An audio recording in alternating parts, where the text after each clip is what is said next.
감사합니다. 여러분 잘 알다시피 우리 사도 요한은 사랑으로 알려진 사도입니다.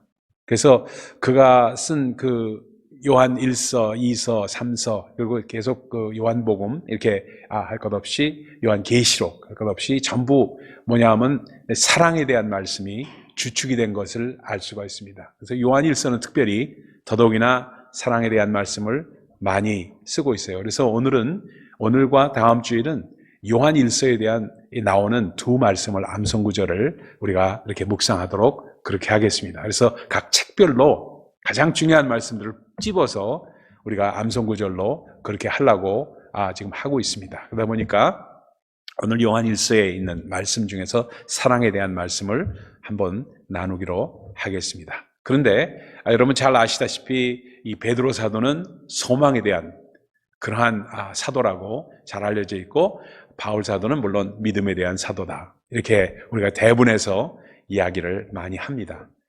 근데 이 사랑이라는 말씀을 이제 묵상하다 보니까 제가 이제 오래전에 읽었던 그 기사가 하나 기억이 나요. 가이드 포스트라고 여러분들 기억을 하시는 분들, 지금도 나오는지는 모르겠습니다만 아마 나올 걸로 알고 있어요. 가이드 포스트라고 그 크리스천 매거진으로 조그만 이런 소책자로 나오던 게 있습니다. 그래서 그 책자에 실렸던 기사로 제가 본 적이 있어요. 이 사람이 그 기사를 쓴 사람이 아티클 쓴 사람이죠. 근데 간증입니다, 말하자면. 근데 한국에서 뭘 하던 사람이냐면 미국 사람인데 한국에서 영어 교사를 하던 사람이에요. 영어 교사를 해서 2년 동안인가 1년인가 2년을 영어 가르치다가 이제 한국에서 이 풍물을 잘 하고, 그리고 미국으로 돌아가는 과정에 있던 사람이었습니다. 근데 이 사람이 미국으로 돌아가려고 하는데 코리아 타임스의 영자 신문 있잖아요. 코리아 타임스를 딱 읽다가 구석에 보니까 광고가 하나 나온 거예요. 광고가 어디서 나왔냐면 홀트 그 입양하는 데 있죠. 홀트 복지회. 그 홀트, 거기서 나온 그 홀트 복지 아동 복지회, 거기서 나온 그 광고를 이렇게 봤는데 뭐냐면 입양하는 애를 미국으로 데려다 주면은 프리 티켓과 그다음에 밀과 식사, 간단한 그 용돈과 이런 걸 주겠다고 그 광고가 난 거예요. 그러니까 한 사람이 입양하는 아이를 가서 미국의 공항에서 그 양부모한테 전달해주는 그러한 일인데, 그 일을 하는 대가로 프리 티켓, 그리고 용돈 조금, 이렇게, 그리고 애가 먹을 수 있는 먹을 수 있는 우유와 기저귀 이런 건 다 가방에다 챙겨서 주겠습니다 하고 광고가 난 거예요. 그러니까 이 사람이 이거 프리 티켓이니까 이것도 좋겠다 싶어가지고 홀트 아동복지에다 연락을 해가지고 내가 발런티 하겠습니다. 내가 며칠 날 가려고 그러는데 어떻게 해서 이제 어레인지가 된 거예요. 그래서 이제 공항에서 만나서 애를 받고 모든 티켓도 받고 이렇게 하기로 하고 입력 사항을 나눴는데, 그날 공항으로 딱 가서 보니까 애를 주면서 가방하고 티켓하고 이런 걸 준 거예요. 그래서 이제 이게 그 입국 수속하기 바쁘니까 애를 안고 그냥 이렇게 해서 들어갔습니다. 들어가서 비행기를 딱 자리에 딱 앉아서 애를 이제 자세하게 보는데 애가 참 귀여워요. 근데 이렇게 애가 갑자기 우니까 이게 기저귀를 갈아줘야 되겠구나 하고선 이걸 펼쳐가지고 딱 보는데 애가 난쟁이야. 애가 난쟁이고 기형이라. 기형으로 생기고 난쟁이인 애를 이렇게 자기 몫이 돼가지고 이렇게 간 거예요. 근데 그게 꿈틀거리면서 울고 있는데 그렇게, 솔직히 좀 죄송한 얘기지만 흉측하게 보이더랍니다, 이 사람 눈에.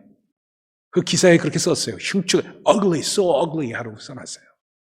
너무 흉측하게 보여가지고 그냥 애를 만지기가 조금 이렇게 깨림직스러운 그런 마음이 들더래요. 근데 막 운이 이거 어떻게 하겠어요. 그래서 그걸 기저귀를 갈아주고, 똥기저귀 이렇게 오줌 기저귀를 갈아주고 또 우유를 먹이고 하면서 이렇게 하니까, 갈아주고 나니까 애가 빵긋하고 웃더랍니다. 빵긋하고 웃으니까 또 좀 흉물스럽긴 하지만 웃으니까 그런 대로 또 봐줄만 하더래요. 그리고 포대기 이렇게 하니까 그 몸 전체가 잘 안 보이니까 그런 대로 또 볼만 하더랍니다. 그래서 또 이렇게 하고 웃고 이렇게 하면서 가다 보니까 정이 들더래요. 그럼 14시간씩 이렇게 15시간, 16시간씩 가는데 그 애를 이렇게 계속 울고 먹이고 하다 보니까 얼마나 힘들어요. 그게 데리고 가는 게 쉬운 일이 아니거든요. 그러니까 너무너무 힘든데 애가 울 때마다 그냥 저것도 우나 하고선 잠도 못 자고 그냥 하면서 내가 이게 프리티켓 때문에 이 고생을 하는구나 하는 마음으로 하다 보니까 10시간이 지나고 나니까 애가 잘 자고 하니까 말입니다. 애가 빵긋빵긋 웃고 하는 모습을 보니까 그렇게 또 마음이 기쁘더래요. 그래서 귀엽구나 하는 생각도 하면서 몸은 그렇게 좀 기형으로 생겼지만 그래도 귀엽다는 생각을 하면서 이 공항을 JFK에 딱 내린 거예요. JFK 딱 내렸는데 이 입양 부모가 와야지. 입양 부모가 안 오는 거예요. 그러니까 이거 어떡하나 지금 생각이 되니까 큰일 났다. 어디다 뭐 전화를 할 수도 없고 뭐도 할 수도 없고 뭐 연락처도 아니고 나오면 입양 부모가 기다린다고 그 말만 들었으니 뭐 어떻게 할 수가 없으니까 그냥 그걸 안고 왔다 갔다 하면서 다 하는데 사람들은 다 나가고 모든 승객들이 다 내려서 다 배기지 클레임 해가지고 다 나가고 자기는 늦게까지 30분 이상을 더 기다리면서 다 나간 다음에 그러고 있으니까 이건 초조해지고 참 이게 말이 아니더랍니다. 그리고 이거 기다리고 있는데 저기서 웬 사람이 이렇게 오더래요. 근데 이렇게 보니까 미국 사람 두 부부가 오는데 난쟁이 부부야. 난쟁이 부부가 한국의 난쟁이 애를 입양한 거예요. 그래서 늦어서 미안하다고 오면서 혹시라도 저희들이 애를 받아가는데 우리가 늦은 이유는 애를 받아가는데 우리들 보고 사람들이 뭐라고 수군거릴까 봐 그게 싫어서 조금 늦었다고 전화라도 있으면 전화라도 할 뻔했는데 못했다고 하면서 애를 받아가더랍니다. 애를 받아가는데 그 얼굴에 그 양부모의 얼굴에 기쁨이 너무너무 넘치더라는 거예요. 그래서 이 영어 교사로 왔던 이 사람이 그 모습을 보면서 사랑이라는 것은 이런 것이구나 하는 걸 느꼈다는 아티클이었어요. 그 아티클을 보면서 제가 읽으면서 참 많은 걸 느꼈어요. 참 우선 가장 귀한 것은 참 자기들의 그런 모습 가운데에도 아이들을 이렇게 입양하고자 하는 마음을 가졌다는 것 자체부터 감사했고, 두 번째는 그 사랑이라는 것이 무엇일까? 그 사람이 마지막 What is love? 라고 아티클을 끝나요. 아티클 자체가. 그러니까 그 사람이 썼던 그 간증 가운데 What is love? 하면서 자기도 사랑이라는 것이 무엇일까를 정말 자기 마음 가운데 다시 되새기는 그 자세로 글을 쓴 그것이 저한테 탁 와닿으면서 과연 사랑이 무엇일까 하는 마음을 갖지 않을 수가 없었던 그런 것이었습니다. 근데 요한 사도는 말입니다. 사랑이라는 것을 무엇으로 define하고 정의를 내리고 무엇으로부터 출발하냐 하면은 예수 그리스도의 대속의 죽음으로 출발합니다. 예수 그리스도께서 십자가의 죽으심으로 말미암아 우리에게 사랑을 베푸셨는데 그 사랑을 정말로 우리가 이해한다면은 우리의 사랑이 어떤 사랑이겠느냐 하는 것이 요한일서 전체의 메시지입니다. 그러니까 정말 우리는 죄악 가운데 있었는데 정말 우리는 너나 할 것 없이 전부 암흑 가운데 흑암 가운데 있었는데 정말 우리를 받아주시기 위해서 십자가에 달려서 죽으시기까지 하셨던 그 사랑은 우리가 우리의 죄를 고백하고 주님을 영접함으로 말미암아 정말 흑암 가운데 흑암에서 빛 가운데로 나오게 돼서 누구든지 빛에 있으면은 거듭난 사람이라. 그러니까 주 예수 그리스도 안에서 거듭난다는 것은 바로 주 예수 우리의 죄를 고백하고 회개하며 그 예수 그리스도를 구세주로 영접함으로 흑암에서 빛 가운데로 나오는 사람들, 그게 1장의 이야기입니다. 그리고 2장의 이야기예요. 그러면서 그렇게 되다 보니까 그러한 빛, 정말로 그 물과 성령으로 거듭난 그러한 사람들이 할 수 있는 것이 무엇이냐?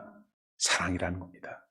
그래서 그분의 강조점은 바로 사랑이라는 관점에서 나오는데 그 사랑은 말과 혀로만 하는 것이 아니다. 행함과 진실함으로 해야지만 온전한 사랑이 되지 않겠느냐 하는 것이 오늘 메시지의 우리 말씀에 아주 중요한 것입니다. 그래서 16절에 이렇게 말합니다. 그가 우리를 위하여 목숨을 버리셨으니 우리가 이로써 사랑을 알고 우리도 형제들을 위하여 목숨을 버리는 것이 마땅하니라.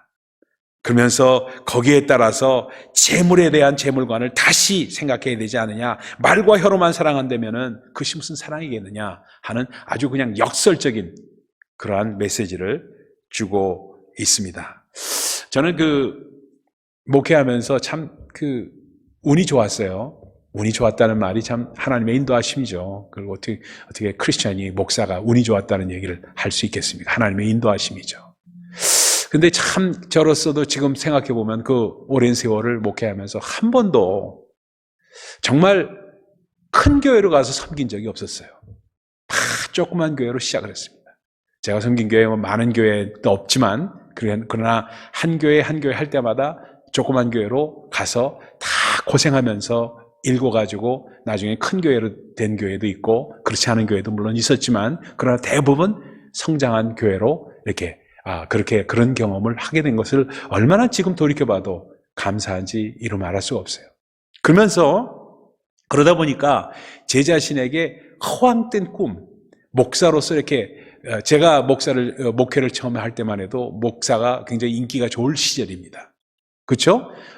목사가 인기가 좋을 시절이고 그리고 돈도 많이 주고 이럴 시절이었는데 한 번도 그렇게 대우를 받아본 적이 없어요. 그것도 지금 돌이켜보면 참 감사해. 항상 미니멈 샐러리로 겨우겨우 그냥 받았던 그런 사람이었어요. 큰 교회가 된 다음에도 미니멈 샐러리에서 조금 더 나아졌지 크게 욕심을 내본 적이 없어요. 그게 참 감사해요. 그것도. 그러면서 미니멈 샐러리로 그러면서 굉장히 제가 한국에 있는 모 목사님, 기억 목사님이라는 분이 계십니다. 그런 분은 설교하면서 또는 목회자 세미나 이렇게 뉴욕에 와서 하시게 되면은 꼭 그런 얘기를 하셨어요. 무슨 얘기를 하냐면 내가 지금도 정말 내가 마음대로 쓸 수 있는 돈이 10억 정도 교회에서 예산이 된다. 이런 얘기하면 막 마음 가운데 반감이 막 오고 아주 기분이 나빠서 그다음부터는 안 들었어요. 그런 얘기 들으면 아주 그냥 막 엊그저께 먹은 깍두기가 막 올라오는 것 같은 그런 느낌이 막 들고 해가지고 굉장히 좀 반감이 막 생기고 이래가지고 근데 그런 분이 아주 인기가 좋고 또 그 교회도 크고 이랬단 말이에요. 그래서 하여튼 그런 분도 있겠거니 하고 생각을 하면서 지내왔습니다. 그러면서 조금 하면서 열심히 하다 보니까 미니멈 샐러리지만 그렇게 받지만 한 번도 궁핍해 본 적이 없어요. 한 번도 궁핍해 본 적이 없어요. 얼마나 감사한지는 말했어요. 뭐냐면요. 제가 목회하면서 옛날 얘기를 좀 드리는 것 같아서 죄송하지만, 하다 보니까 저희 조그만 교회에서 막 부흥하다 보니까 조금씩 첫 번째 교회에서 한 20명, 15명, 20명으로 시작했는데, 이게 몇 년 만에 그냥 150명, 180명 이렇게 되니까, 이거 상당하잖아요. 그러니까 그 과정 가운데 그래도 소문나고 해가지고, 한국의 목사님을 소개하고 해가지고 오서 처음 우리 교회에 와서 그 당시에 목회할 때 처음 우리 교회에 와서 부흥회를 인도하신 분이 여러분들 잘 많이 들어보신 전광훈 목사님이에요. 참 재미있죠? 참 연결이 그렇게 됩니다. 그분이 오셔가지고 전 누군지도 모르는 분인데 누가 LA에 있는 제 친구 목사가 연결을 해가지고 오게 됐어요. 그거 한번 해보라고 해서. 근데 저희 그때만 해도 한 40, 50명, 60명 모일 때니까 오셔가지고 대접도 제대로 못하고 그래서 근데도 마당 않고 오셔가지고 부흥회를 했어요. 그래서 우리 집에서 주무셨습니다. 목사관에서 주무셨어요. 그래서 주무시면서 미국 교회도 하면서 한국 교회도 했으니까 미국 교회에서 준 목사관이 있었는데 거기서 그 조그만 방에 그 등치 큰 양반이 그 조그만 방에서 우그리고 주무셨어요. 근데 사람이 참 소탈하고 참 좋았어요. 그래서 무슨 얘기를 그때 저한테 했냐면 그 당시만 해도 참 순수했어요. 지금은 타락했다는 얘기 아닙니다. 그런 얘기 잘못 들으지 마세요. 순수한 게 뭘 순수했냐면 이 양반이 한국에서 막 그 사랑제일교회를 개척해서 했는데, 어디서 제일 먼저 개척을 했냐면, 저기 그 답심리, 전롱동 있잖아요. 서울의 전롱동, 답심리. 거기서 2층, 그래서 빌딩 2층 같은데 조그만 데서 개척을 해가지고 열심히 하던, 그러면서 그 교회가 성장한 거예요. 교회가 성장하면서 거기에 성장한 아주 요인이 사모님이 잘해서 그래, 사실은. 그 양반도 뭐 메시지도 그렇지만, 사모님이 그 당시에 T3, 그 T1 그 코르그 그 키보드, 그 T1을 아주 잘 쳐요. 그러면서 아주 잘 치면서 하면서 이 양반이 그 주로 뽕짝 같은 찬양 있잖아요. 따라라라라라 뭐 이러면서 그거를 아주 그냥 뭐 아무것도 그냥 노래가 나오면은 그냥 반주가 샥 나오라고 이렇게 둘이 이게 맞아가지고 그러니까 항상 그렇게 하다 보니까 사람들이 그때만 해도 그런 게 많이 없었거든. 그러니까 굉장히 사람들이 몰리고 나중에 그 장유동에 가가지고 사랑제일교회 지금도 뭐 건물을 부수느니 마느니 하면서 하는 그 교회로 가서 거기를 사가지고 이렇게 하게 됐던 겁니다. 그런 그 과정을 딱 얘기하면서 이 목사 나도 참 고생 많이 하고 뭐 했어요. 그래서 뭐 사랑제일교회 장이동에 이제 막 가서 거기서도 막 할 때 그럴 때였습니다. 그때 그 얘기하면서 그때 그 당시에 교제를 하면서 양반이 의리가 있어요. 좀 이렇게 깡패 같은 그런 스타일이지만 의리가 있어가지고 한국에 가가지고 말입니다. 저한테 연락을 계속 해가지고 계속 부흥회를 연결시키는 거라 저한테 당신은 부흥사감이래 날 보고. 그래가지고 저는 아직까지 조그만 교회를 하고 있는데 그렇게 해서 부흥회가 열리기 시작했습니다. 부흥회가 열리기 시작해가지고 부흥회를 얼마나 그 양반 덕분에 많은 교회를 다니고 큰 교회도 가고 뭐 적은 교회도 가고 하여튼 그래도 감리교회 장로교회 할 것 없이 많은 교회를 연결을 시켜주게 된 사람. 그러니까 정말 어찌 보면은 그 부흥회를 하게 됐던 동기가 바로 전광훈 목사 때문에 시작을 하게 됐어요. 그 다음부터는 뭐 저절로 열렸죠. 저절로 소문이 나가지고 그러면서 제가 참 감사했던 게 이 얘기를 드리려고 그랬던 거예요. 뭐냐 하면은 가면은 어떤 교회는 아주 큰 교회도 갔습니다. 뭐 많은 교회 다녔죠. 큰 교회 가면은 그 당시에 그 돈 지금 따지면은 뭐 5,000불 사례비로 5,000불 어떤 교회는 뭐 이렇게 사람들이 주는 거에서 10,000불 가까이 받은 교회도 있어요. 10,000불 뭐 가까이 받은 교회도 있어요. 울산에 있는 교회인데 울산 저기 은혜교회라고. 거기는 거의 10,000불이 나왔어요. 그 다음에 2,000불, 3,000불, 뭐 1,500불 주는 교회도 있고, 뭐 별 여러 가지 교회가 있었어요. 그러니까 미니멈 셀러리 뿐이 안 받는 목사가 부흥회 한번 갔다 오면 돈 있는 거라. 그래서 이걸 어떻게 하나 하다가 그걸로 구제를 하기 시작했습니다. 이 얘기를 말씀을 드리려고 한 거예요. 그러다 보니까 돈이 있다 보니까 그걸 장학금으로도 주고 이 사람도 주고 우리 교회 전도사님도 이렇게 드리고 누구도 드리고 이렇게 하면서 전도사 그 영주권을 하는데 변호사 비용 없으니까 변호사 비용도 해주고 뭐 해주고 이런데 그 돈을 썼습니다. 그래서 딱 세퍼릿하게 내놓고 그걸 하면서 하다 보니까 어떤 사람이 장로님들이 전 나중에 교회가 막 부흥하니까 롱아일랜드로 와가지고 거기 부흥하는 교회에서 막 장로님들이 많다 보니까 장로님들이 탁 하면서 뭐라고 얘기를 하냐 하면 목사님 이게 이래도 되는 겁니까? 그렇게 얘기를 해요. 그래서 무슨 얘기 하시려고 또 장로님이 그러시나 하도 딴지를 많이 거셔가지고 참 힘들었어요 그 당시에는. 그래서 뭐라고 하시나 했더니 이 공정이라는 게 있지 않냐고 그래요. 공정. 그때 전 공정이라는 말을 그 양반한테 처음 들었어요. 공평해야 되는 거 아니에요.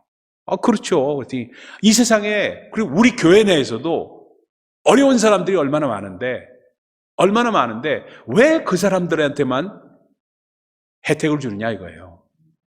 왜 그 사람들에게 혜택을 주냐 이거예요. 그러니까 그 돈을 전체 해가지고 뭐 다 모든 사람에게 뭘 주든가 돕지 않든가 해야지 어떻게 그 몇몇 사람에게만 주느냐 이거예요. 그렇게 얘기를 해요. 그러니까 갑자기 이렇게 딱 질문하니까 뭐 할 말이 없어요. 그래서 그 장로님 이거는 제가 개인적으로 봐서 기도하면서 그분들에게 도움이 필요하겠다. 그 중에는 어떤 분이냐면 박사학위 공부를 하시던 분이에요.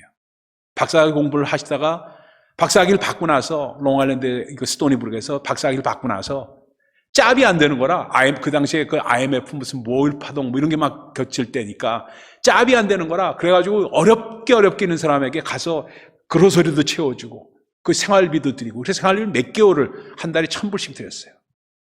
그런 일을 하니까 그 사람을 내가 이렇게 돕고 있는데 장로님들 그분에게 짭을 좀 알선해달라고 10명 되는 장로님들이 계셨으니까 그 얘기를 부탁을 드리니까 그 양반들이 하는 얘기가 그 얘기를 하는 거예요.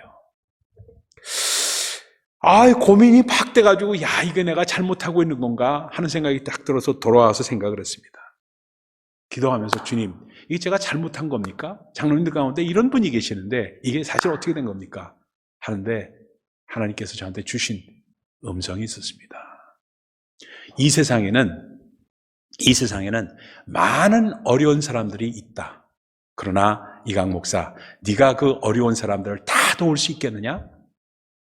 다 도울 수 있는 게 아니기 때문에 네가 할 수 있는 것은 네가 네 마음 가운데 정말 도와줘야 되겠다는 마음이 감동 있는 사람, follow your heart 라는 말씀을 주시는 거예요. 네 마음 가운데 감동 있는 사람에게 네가 할 만큼 해주는 것이 구제요. 그것이 돕는 일이지. 그리고 그것이 바로 진실함으로 행함으로 하는 일이지. 모든 사람에게 하면서 모든 사람의 공정이라는 이름으로 공평이라는 이름으로 아무것도 안 하는 사람들이 너무 많다. 이 말씀 주세요. 그러면서 제가 돌아봤어요. 그러면 그 장로님 그 말씀을 하신 분들 그리고 그렇게 생각하시는 분들이 과연 구제와 이런 일을 하고 있는가? 안 하고 있어. 안 하고 있어. 그것이 바로 뭐냐? 바리새인적인 그런 생각이고 그것이 바로 뭐냐? 말과 혀로만 사랑하는 거다는 겁니다. 제가 이 말씀 드리려고 이 긴 얘기를 드렸어요. 왜냐하면 우리는 공평하게 해야 된다는 그러한 자기 주장을 하고 변명을 함으로 통해서 실제 자기 마음 가운데 도와야 되겠다는 생각을 묵살하는 경우가 얼마나 많으냐는 겁니다. 그건 아니라는 얘기죠. 그러니까 공평하다는 그런 것으로 통해서 오지랖 넓다는 그런 얘기를 통해서 정말 그걸 돕고자 하는 그 마음도 행함을 하려고 하는 그 마음을 자꾸 디스커리지 시키는 것, 이거 얼마나 잘못된 일이고 말과 혀로만 하는 사랑이라는 것이라는 걸 우리가 알아야 된다는 겁니다. 그래서 정말 이 사도 요한이 했던 메시지는 뭐냐? 우리가 다 도울 수는 없잖아요. 어디 가서 다 돕습니까? 어디가 아프가니스탄에 굶어 죽고 있는 사람들, 아프리카에 가서 굶어 죽고 있는 사람들을 다 어떻게 도울 수가 있어요? 그건 안 되죠. 안 되죠. 그러나 우리 주변에 우리 마음 가운데 저 사람은 도와야 되겠다는 그런 생각이 있는 사람들을 돕는 것을 행함으로 하지 않고 정말 진실함으로 하지 않는다면은 아무리 마음 가운데 공평을 생각하고 정의를 생각해도 그것은 올바른 정의와 사랑이 아니라는 겁니다.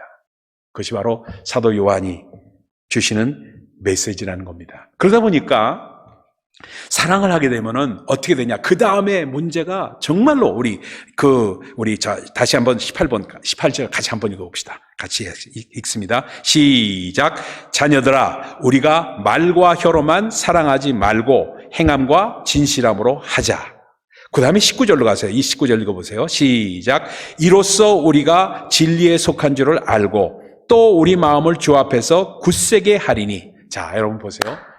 그렇게 말과 혀로만 하지 않고 행함과 진실함으로 하게 되면은 어떻게 되느냐? 이로써 하면서 우리가 진리에 속한 사람이 된다는 겁니다. 진리에 속한 사람이 되면서 속한 줄을 알게 되면서 우리의 마음을 주 안에서 주 앞에서 굳세게 한다는 거예요. 굳세게. 우리 마음이 단단해지는 겁니다. 우리 마음이 왜? 행함이 따르게 되니까 우리 마음이 먼저 단단해지는 겁니다. 이게 우리에게 오는 베네핏이에요. 우리가 사랑한다고 말로만 하게 되면은, 말로만 하고 행함으로 나타나지 않게 되면은 우리의 마음이 그냥 단단하고 말로만 하는 신앙이 된다는 거예요. 말로만 하는 신앙. 근데 그것이 행함과 진실함으로 나타나게 되면은, 여러분, 제가 수없이 저는 목회하면서 말씀드립니다. 여러분 삶 가운데 정말로 진실되게 한번 선교를 해서든 좋고, 구제를 해서든 좋고, 선교와 구제를 통해서 남을 돕고, 정말 진실되게 그러한 일들이 있으면 그 일들이 하나의 기둥이 됩니다. 제가 장로님 한 분 계세요. 우리 교회 장로님 아닌데 그분이 뭐라고 그러냐면 지금 85세세요. 그분이 뭐라고 하느냐면 그분은 과테말라를 도우신 분이에요.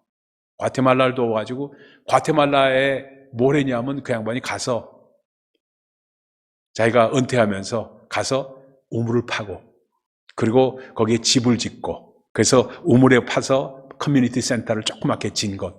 그때 뭐 돈 들은 게 한 몇만 불 들었대요. 그래서 그거 한 게 자기 마음 가운데 항상 남아있대. 항상 남아있대. 그러니까 뭐냐 하면요. 우리가 주님 앞에 가서 내세울 만한 것이 내가 주님, 내 이런 것도 했고요. 이런 것도 했습니다 하는 내세울 만한 것이 한 가지라도 있으면은 내 마음이 굳세게 된다는 겁니다.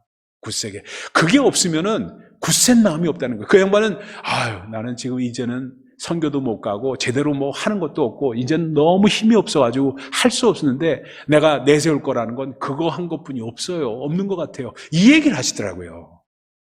깜짝 놀랐습니다. 우리의 마음을 굳세게 한다는 것은 바로 그런 거예요. 꼭 과테말라 가서 하라는 말씀을 드리는 게 아니고요. 어디 뭐 아프리카 가서 하라는 그런 말씀 아니에요. 아프리카 가서 해도 좋고 남미에 가서 해도 좋고 어디 가서 해도 좋고 아니면 뉴저지에서 해도 좋고 어디서 해도 좋더라도 우리의 사랑을 행함으로 그리고 진실함으로 표할 수 있는 것은 꼭 우리 가운데 있어야 된다는 겁니다. 그게 뭐로 나타나느냐? 우리 마음 가운데 우리의 마음을 주 앞에서 굳세게 하는 것으로 나타난다는 겁니다.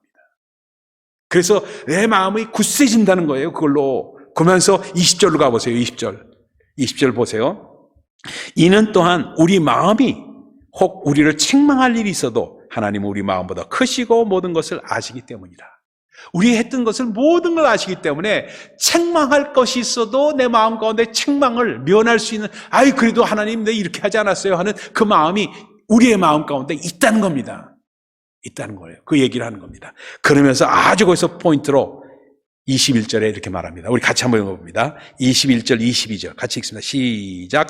사랑하는 자들아, 만일 우리 마음이 우리를 책망할 것이 없으면 하나님 앞에서 담대함을 얻고 무엇이든지 구하는 바를 그에게서 받나니 이는 우리가 그의 계명을 지키고 그 앞에서 기뻐하시는 것을 행함이라.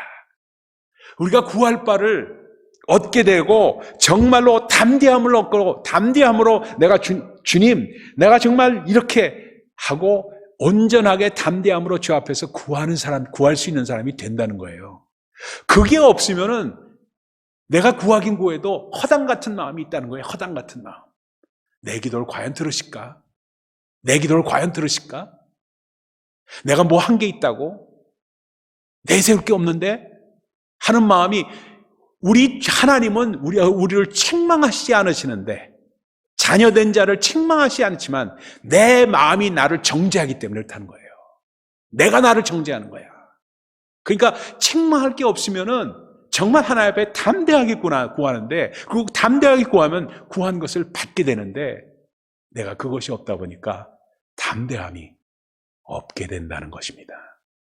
여러분 정말 이것이 여러분께서 뭐 많이 하시자 뭘 하시라 이런 게 아닙니다. 그러나 여러분 인생을 살아가면서 50년을 사신 분도 계시고 지금 60년 사신 분, 70년 사신 분 여러 형태의 분들이 계실 겁니다. 연세가 어떻게 됐든 간에 상관이 없어요. 제가 저희 조카의 항상 자랑하고 싶은 마음이 있는 게 그 녀석은 참 그래요. 싱가포르에 있는 저희 조카 녀석 그래요. 저한테 이모부 저도 담대해야 되죠. 자랑할 게 있어야 되지 않겠습니까? 하는 말을 해요. 그래도 주님 앞에 내놓을 게 있어야 되지 않겠어요?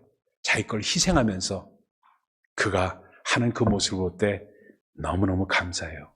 왜? 말과 혀로만 하지 않고 행함과 진실함으로 하기 때문에 그래요. 행함과 진실함으로 하는 사람들 어떤 큰 것을 하나님 바라시지 않습니다. 내가 할 수 있는 만큼 주 안에서 행함과 진실함으로 할 때.